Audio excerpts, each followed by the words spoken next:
Hello guys, काफ़ी दिन से आपको इंतजार था MiUi 10 का। तो आज रोल आउट हो गया है। 1 घंटे के पहले जो हमारा MiUi 10 है वो Redmi Note 5 Pro यूज़र के लिए आ चुका है। जी हाँ गाइस, फाइनली रोल आउट हो चुका है MiUi 10। तो ये अपडेट है वो सिर्फ Redmi Note 5 Pro के लिए अवेलेबल हुआ है। जैसे कि साहू ने बताया था कि जो हमारा अपडेट है वो फर्स्ट बैच में 15 जुलाई से पहले आएगा, यानी कि आज हुई है 5 जुलाई, यानी कि 10 दिन पहले हमारा जो MiUi 10 का वर्जन है वो आ चुका है। यानी कि अभी 10 दिन बाकी है, उसमें सारे डिवाइस के धीरे धीरे करके रोल आउट हो जाएगा। तो यहाँ पर मैं सारे प्रोसेस स्टेप बाय स्टेप आपको बता दूंगा कि किस तरह से आपको इस अपडेट को फॉलो करना है। तो सबसे पहले मैंने डिस्क्रिप्शन में एक लिंक दी है, तो वहाँ जाके आपको इस फाइल को इंस्टॉल कर लेना है। मेरा डिवाइस है Redmi Note 5 Pro, मैंने अपडेट कर लिया। मैंने गलती से कर लिया क्योंकि मैं वीडियो बनाना भूल गया था। तो मेरा जैसे ही अपडेट हो जाएगा, यानी कि मैं कल आपको एक वीडियो दे दूंगा। मैं मानता हूँ मैं वीडियो काफ़ी देर के बाद अपलोड कर रहा हूँ, तो काफ़ी लोग देखेंगे और काफ़ी लोग नहीं देख पाएंगे। सो गाइज, आप जितना बने इतना शेयर कीजिए, क्योंकि मैं लिंक दी है, वहाँ जाके आप इंस्टॉल कर सकते हैं।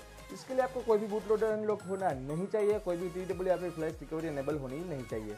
इसके लिए आपको दो चीज़ खास याद रखनी है। जिससे आप MiUi 9 से MiUi 10 में जाएंगे तो आपको जो डिवाइस है वो फॉर्मेट हो जाएगा। यानी कि इससे पहले आपको सबसे पहले बैकअप कर लेना है और इसके बाद आपको MiUi 10 के लिए अप्लाई कर लेना है।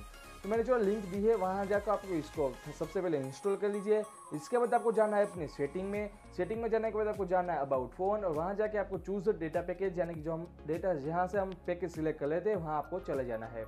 इसके बाद जो आपको है सबसे पहले कुछ नहीं करना, जो भी आपने फाइल डाउनलोड की है हमारा जो डाउनलोड का फोल्डर है उसमें वो आ जाएगी। उसके बाद आपको वहाँ जाके सिलेक्ट कर लेना है और आपका नेट ऑन होना चाहिए। और जो आपकी दूसरी बात है वो आपकी जो बैटरी है वो 30% से ज़्यादा होनी चाहिए। अगर नहीं है तो आप चार्जिंग में लगा के रखिए। अगर आप बीच में कोई भी आपका फ़ोन स्विच ऑफ हो गया तो आपका फ़ोन ब्रिक हो सकता है, तो वो गलती आप ध्यान रखिएगा। तो इसके बाद आपको जो पैकेज है वो सिलेक्ट हो जाएगा। इसके बाद आपका जो प्रोसेस है वो वेरीफाई हो जाएगी। इसके बाद आपका जो डिवाइस है वो ऑटोमेटिक बूट हो जाएगा, यानी कि आपका जो डिवाइस है वो अनलॉक भी नहीं होगा और जो आपका डिवाइस है वो रूट भी नहीं होगा। तो डायरेक्टली आप ऑफिशियली MiUi 10 अपने डिवाइस में इंस्टॉल कर सकते हैं। तो ये सिर्फ video Redmi Note 5 Pro user के लिए है। अगर जो दूसरे डिवाइस पर लॉन्च होगा तो मैं आपको धीरे धीरे करके बता दूंगा। तो काफ़ी सारे यूजर्स मुझे पूछ रहे थे कि कब आएगा। तो फाइनली MiUi 10 इंडिया में लॉन्च हो चुका है। तो गाइस, उम्मीद करता हूँ आपको ये वीडियो पसंद आया होगा, तो प्लीज़ लाइक कर दीजिए, मेरे चैनल को सब्सक्राइब कर दीजिए और जितना बने उतना शेयर कीजिए, क्योंकि आपको दोस्तों को भी Redmi Note 5 Pro में MiUi 10 मिल जाएगा। तो thank you for watching video. जय हिंद, भारत।